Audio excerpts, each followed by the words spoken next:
Innal hamdalillah nahmaduhu wa nasta'inuhu wa nastaghfiruh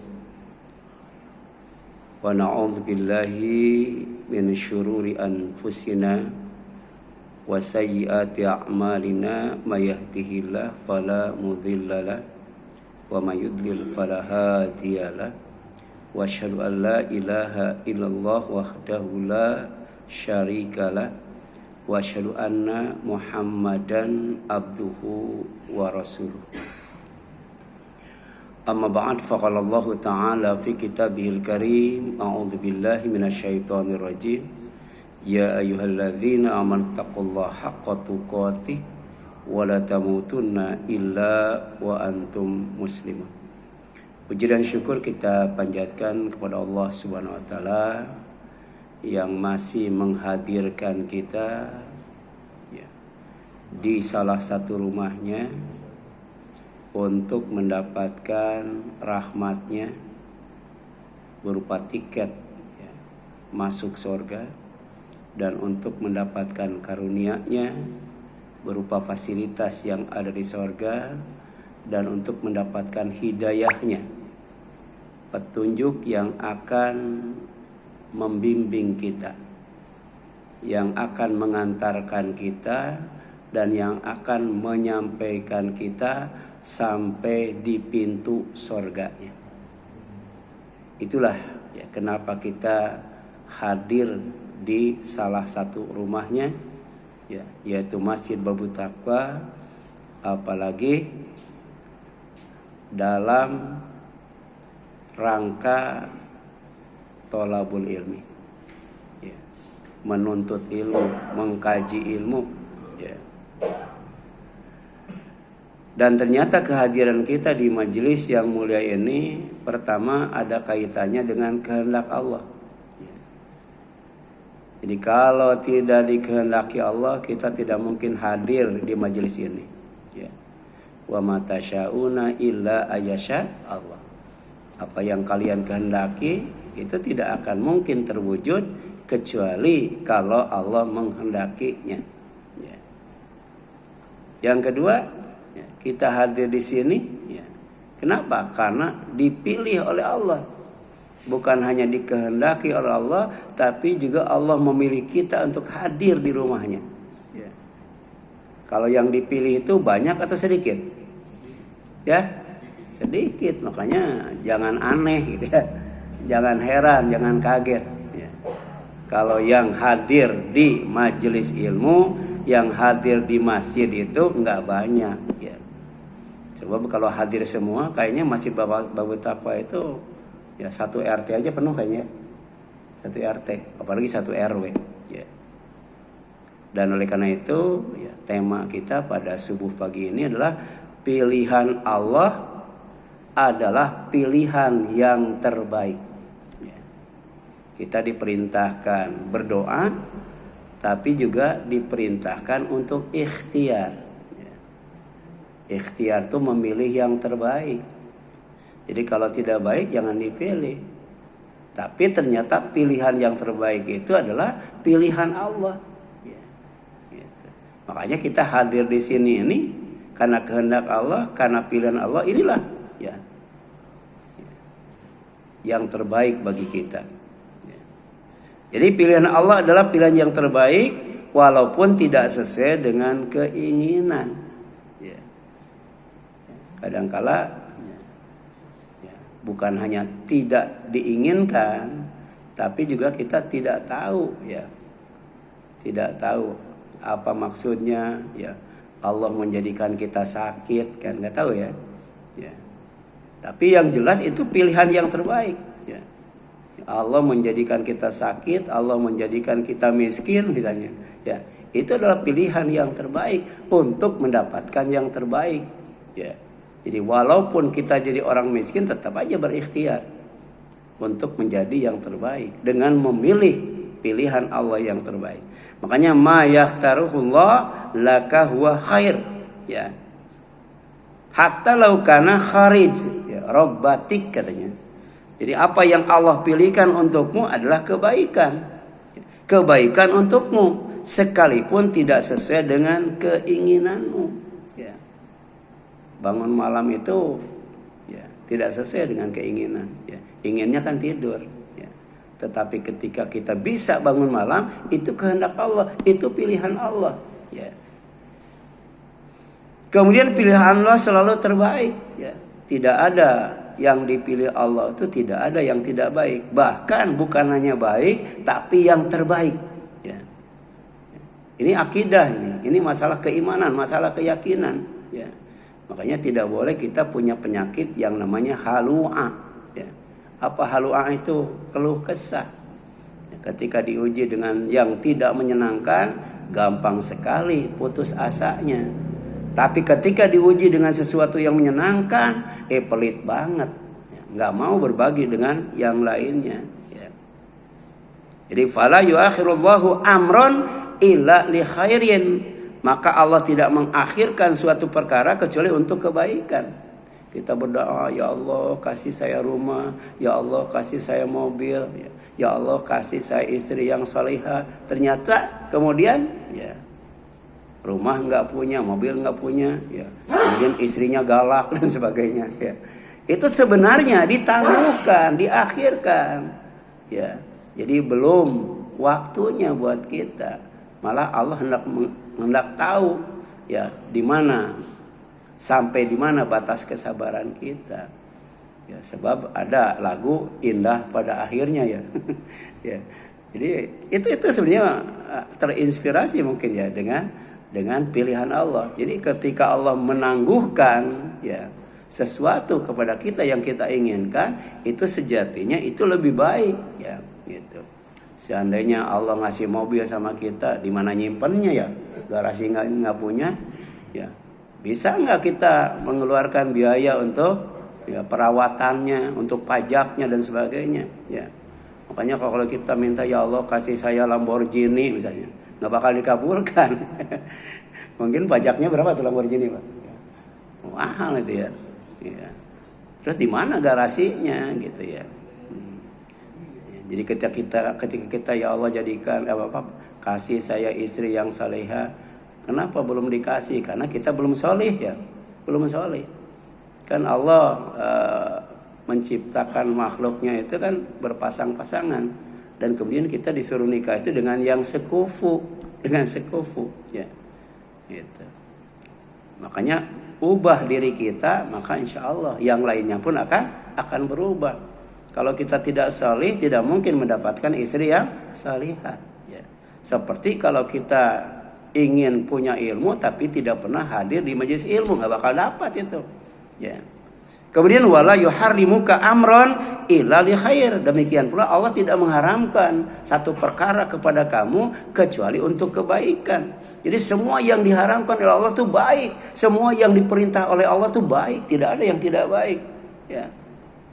Walaupun mungkin ketika Allah berbicara tentang judi ya dan minuman keras, kata Allah ada manfaatnya ya. Judi ada manfaatnya, kebaikan ada manfaat. Judi dan khamr ya, itu ada kebaikannya. Tapi kata Allah, dosanya, mudaratnya, bahayanya lebih besar dari manfaatnya. Makanya jauhi. Ya. Gitu. Kemudian demikian pula wala yunzilu 'alaika bala'an illa li khairin. Allah pun tidak akan menimpakan bencana kepada kalian, musibah kepada kalian ya, kecuali itu untuk kebaikan ya. Jadi musibah apapun, bencana apapun yang menimpa kita, sebenarnya itu tidak keliru Allah menimpakan kepada kita. Tapi kita harus husnudzon, harus berbaik sangka bahwa itu untuk kebaikan kita. Ya. Sakit misalnya, ya, untuk kita menyadari bahwa sehat itu nikmat. Ya. Kemudian untuk menguji keimanan kita, menguji kesabaran kita, menghapus dosa kita, meningkatkan keimanan kita. Pada akhirnya Allah akan menggembirakan kita dengan surga ketika kita sabar menghadapi sakit itu kan. Ya. Kenapa? Wajazahum bima sabaru jannata wa harira. Ketika kita sabar menghadapi bencana, maka balasan Allah itu tiada lain kecuali jannah. Apa jannah itu? Sorga. Wahariro, dan kain sutra. Jadi orang yang sabar ketika menghadapi bencana pasti akan dapat kebaikan. Apa kebaikannya? Jannah. Jannah itu tempat bersenang-senang. Kemudian hariro, kain sutra. Apa kain sutra? Nah, adalah untuk bermewah-mewah. Jadi ketika Allah tempatkan kita di sorga itu tempat bersenang-senang dan tempat bermewah-mewah. Serba emas, ya, serba perak, ya, serba ada yang namanya marjan, lu'lu dan sebagainya kan. Ya, itu simbol kemewahan buat penghuni sorga. Karena orang Islam itu, orang yang beriman itu tidak boleh hidup mewah di dunia. Ya, kenapa? Karena kemewahan itu khusus bagi orang yang beriman di akhirat nanti. Ya. Makanya tidak boleh kita minum dengan gelas dari emas, nggak boleh. Kita tidak boleh makan dengan piring dari perak. Ya, bahkan laki-laki itu tidak boleh pakai emas. Ya, tidak boleh pakai kain sutra. Kenapa? Ya, karena kemewahan itu Allah siapkan nanti khusus untuk orang yang beriman. Kemudian sikapi semua yang dipilih Allah dengan senang dan bahagia. Ya. Jadi musibah apapun yang menimpa kita, ya, itu adalah pilihan Allah. Kita sikapi dengan senang dan bahagia. Ya. Makanya kenapa? Karena ternyata sabar itu happy ending kan. Wabashiris sabirin. Ya. Ya. Sampaikan oleh Muhammad, ya, kepada orang-orang yang sabar. Apa? Kabar gembira, sorga dan kain sutra. Ya. Kemudian innallaha ma'as sabirin. Allah itu bersama orang yang sabar. Ya. Jangankan bersama Allah, dekat dengan Allah saja dahsyat banget. Apalagi bersama Allah, apalagi kemudian dicintai oleh Allah. Ya. Jadi kalau kita baca Al-Quran itu ada 3 orang yang Allah akan membersamainya. Yang pertama orang yang bertakwa, itu akan bersama Allah. Yang kedua orang yang berbuat baik, ya.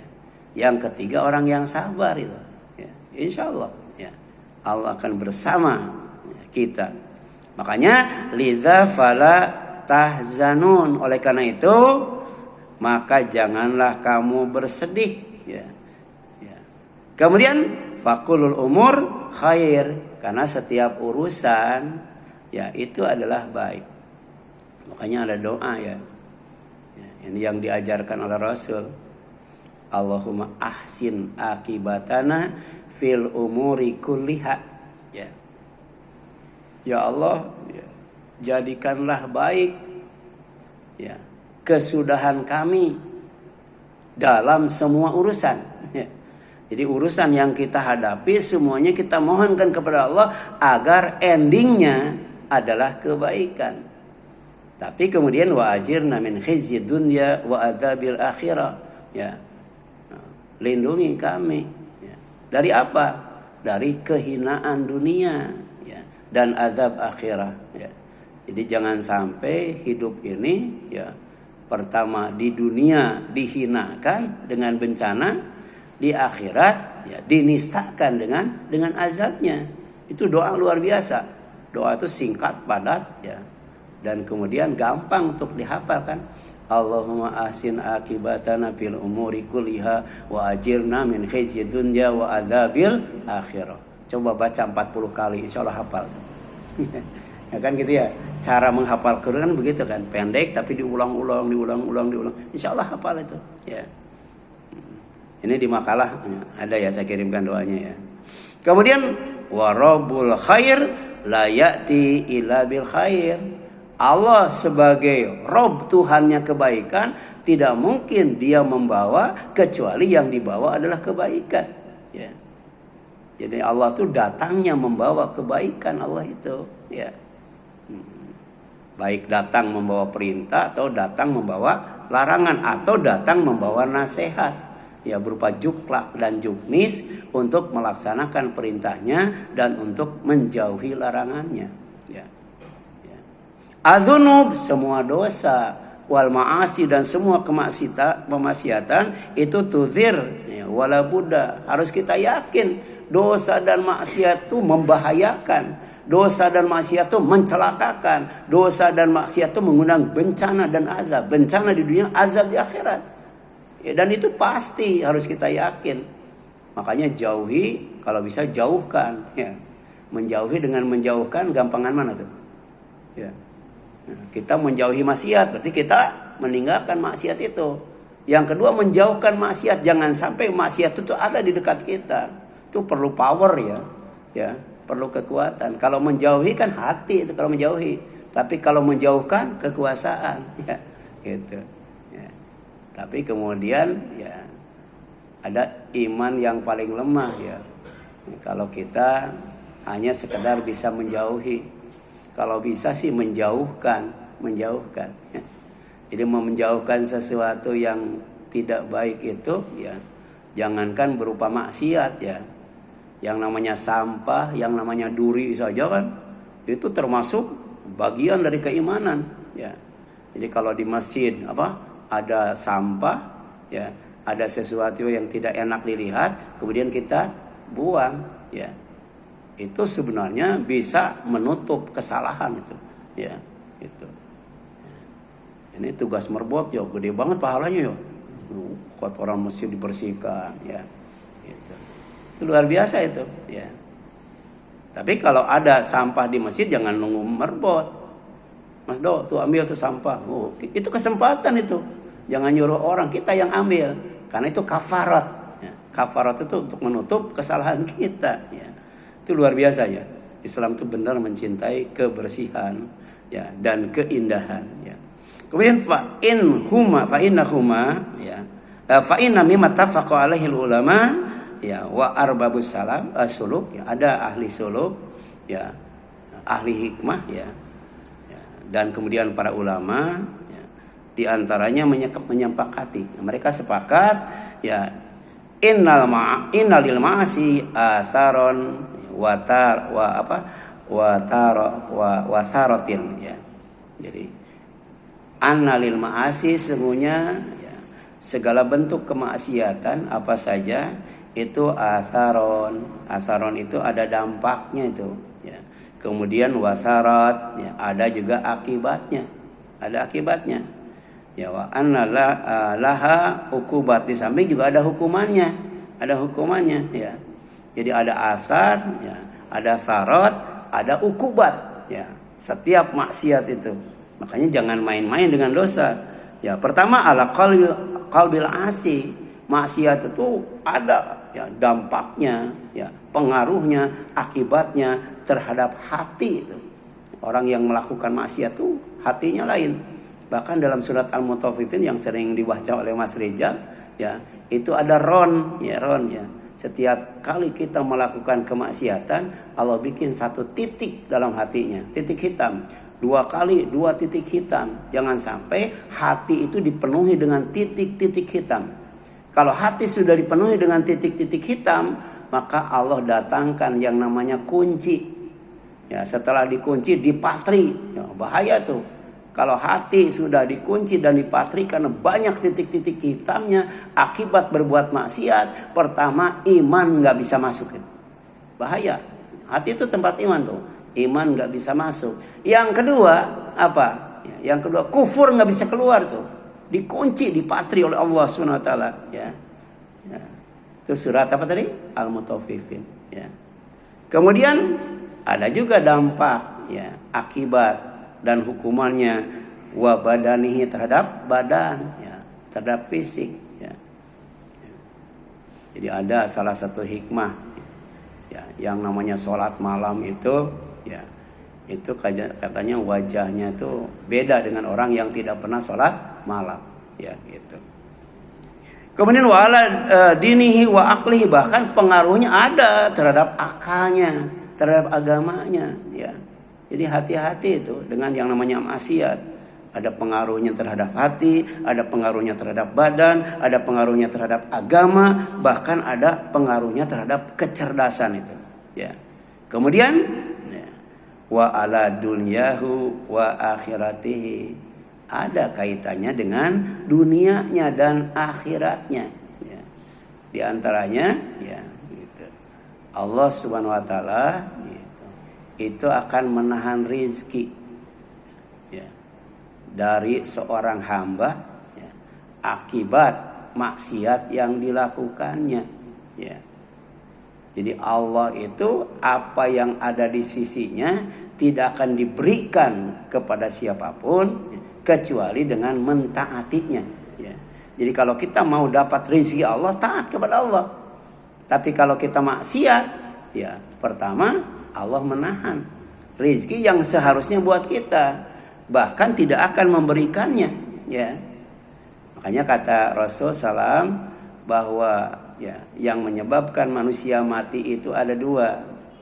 Pertama, rezekinya sudah diberikan semuanya. Yang kedua, ajalnya sudah sempurna, sudah sampai. Nah, bagaimana menyikapinya? Sikapinya pertama dengan bertakwa kepada Allah. Yang kedua, cari dan dapatkan rezeki itu dengan baik. Ya. Sebab kalau kita dengan cara curang, korupsi dan sebagainya, itu tidak akan menambah rezeki. Ya. Demikian pula kalau kita cari rezeki dengan cara yang benar, dengan cara yang baik, dengan cara yang jujur, tidak akan mengurangi rezeki. Inilah matematika rezeki yang Allah ajarkan kepada kita. Makanya fattaqullah wa ajmilu fit talab katanya. Takwa kepada Allah, laksanakan perintahnya, jauhi larangannya, hati-hati, jaga diri, jangan kemudian ya berbuat dosa dan maksiat. Kemudian wa ajmilu fit talab, ketika menuntut, berusaha untuk mendapatkan rezeki, maka ya, lakukan dengan cara yang baik. Ya. Dan itu pesan Allah ketika menyuruh apa? Menyuruh saum, ketika menyuruh i'tikaf, ketika menyuruh baca Al-Quran. Apa pesannya? Wala ta'kulu amwalakum bainakum bil batil. Ya, setelah kamu beriman, kemudian saum, kemudian baca Quran, kemudian iktikaf, nanti 1 Syawal itu hati-hati, jangan makan ya dari hasil usaha kamu dengan cara yang batil. Ya. Jadi kalau misalnya saum sebulan penuh, pas Syawal nyuri lagi, korupsi lagi, berarti dia mengabaikan pesan dari Allah Subhanahu Wa Taala. Kemudian al-khiyara fima ya ikhtarahullah, bahwa kebaikan itu yang terbaik itu adanya pada yang dipilih oleh Allah. Ya. Jadi kalau kita mau mendapatkan kebaikan yang terbaik, ternyata adanya pada pilihan Allah. Ya. Kemudian ya dijelaskan laisa hadisan, ini bukan hadis ya, apalagi Al-Quran, dan ini wala asar, bukan asar. Bukan dari Nabi, bukan dari Allah, bukan dari sahabat. Tapi wan kana maknahu sahihan, ya. Hanya ya maknanya bagus banget, ya. Maknanya sahih, ya. Sahih itu sah untuk diamalkan. Ini bukan hadis, ini bukan Quran, dan ini bukan asar perkataan sahabat, tapi bagus banget, ya. Ini nasihat yang luar biasa, ya. Al-khiyaratu fima ya ikhtarahullah, itu mendekati makna hadis riwayat Muslim dari Suhaib. Jadi kenapa ini maknanya sahih?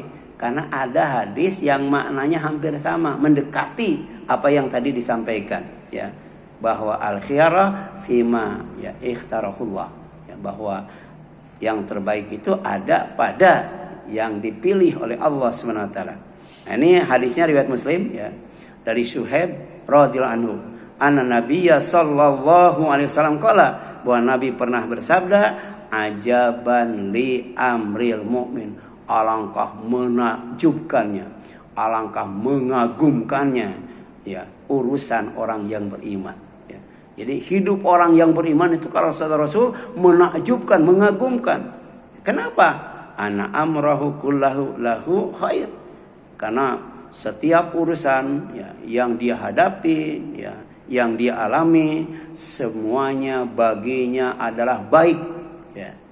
Jadi urusan apa saja bagi orang yang beriman adalah baik. Itulah yang bikin Rasul menakjubkan. Walaisa dzaka li ahadin illa lil mu'min, dan itu tidak ada ya, kecuali pada orang yang beriman. Jadi hanya orang yang beriman hidupnya itu menakjubkan. Kenapa? Karena seluruh urusan hidupnya baginya adalah baik ya. Kemudian dijelaskan dengan detail ya.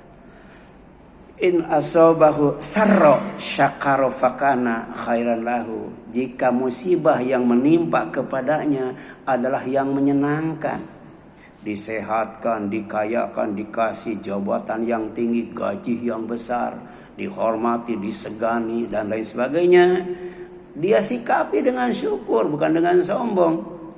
Makanya itu baik baginya. Wa in asabatus dharra sabara fakana khairan lahu. Ya, dan jika kemudian musibah yang menimpanya itu tidak menyenangkan, ya, misalnya kemiskinan, ya, kemudian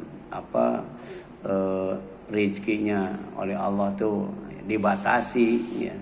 Kemudian bukan pejabat tapi rakyat biasa ya. Pekerjaannya juga tidak menghasilkan ya pendapatan yang gede misalnya ya. Kemudian rumah tangganya juga kurang harmonis yang gitu misalnya ya.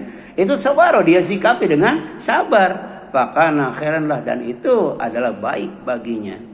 Ini ya hadis yang maknanya mendekati dengan tadi yang disampaikan tentang pilihan yang terbaik itu ada pada yang dipilih oleh Allah Subhanahu wa taala. Nah, faedah hadis, manfaat yang dapat kita ambil dari hadis ini, pertama, musibah apapun itu akan berasar dan berakibat baik jika disikapi dengan iman yang benar ya. Jadi iman itu harus benar ya. Makanya ketika ya Allah menjelaskan tentang siapa orang yang imannya itu benar. Ya. Nah, apa kata Allah?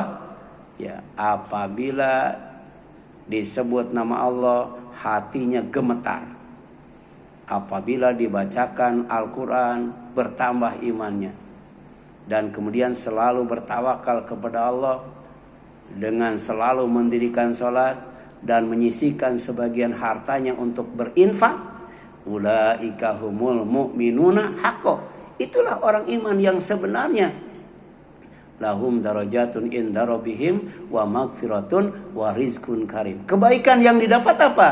Ya, darajatun, dia dapat kedudukan yang tinggi, ya.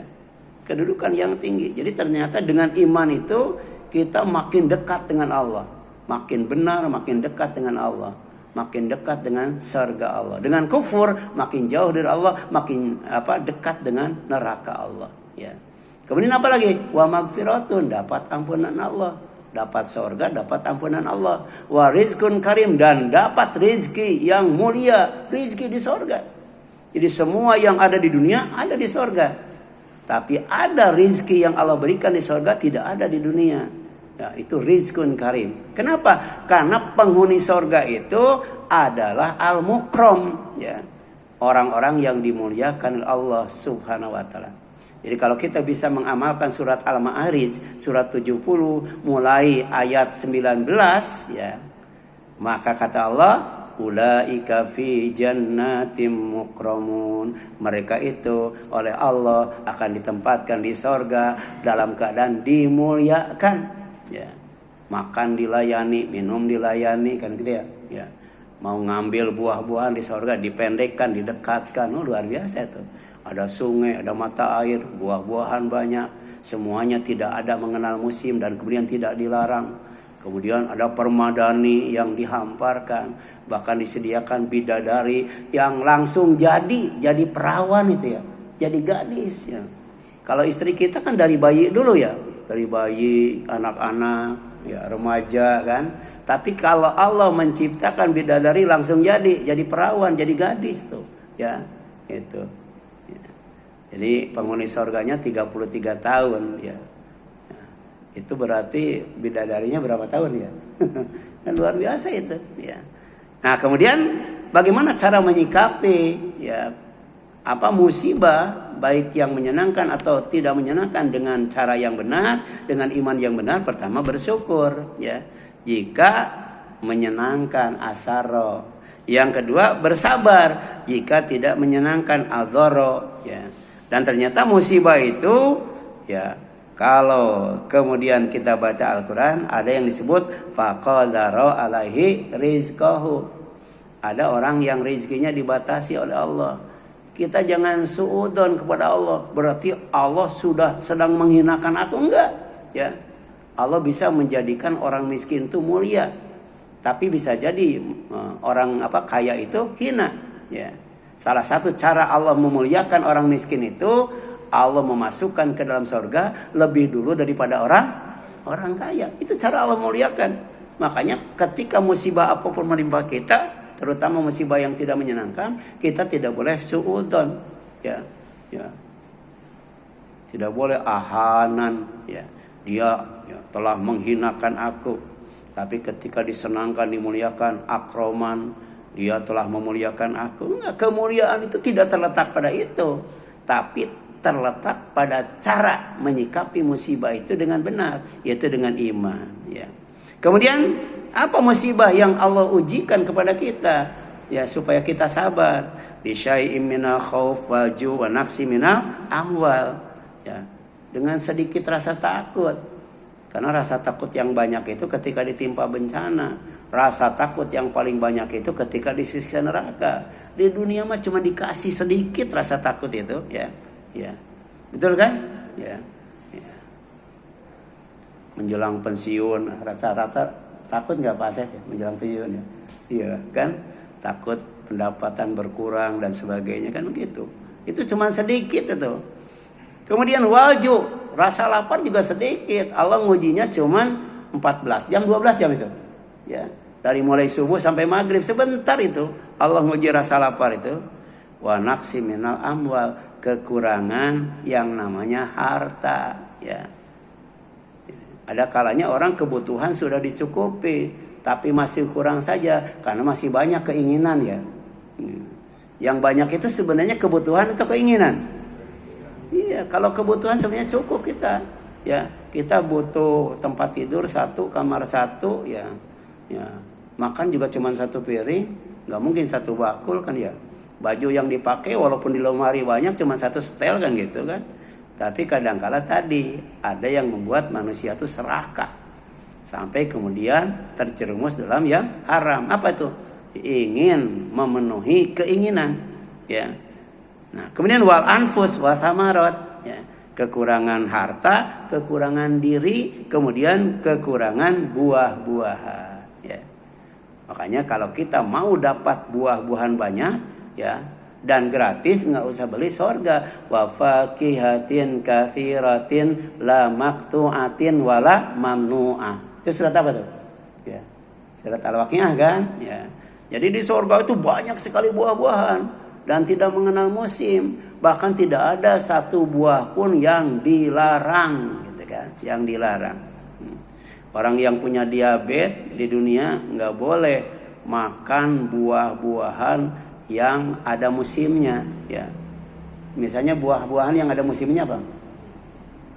Rambutan, mangga, ya. Nah, itu nggak boleh itu yang diabetes itu. Tapi kalau yang tidak mengenal musim seperti paya, ya itu boleh itu. Nah, di surga itu tidak ada yang dilarang, semuanya boleh, boleh kan? Nah, di kita ada duren yang tidak boleh, apa? Duren apa? Duren montong.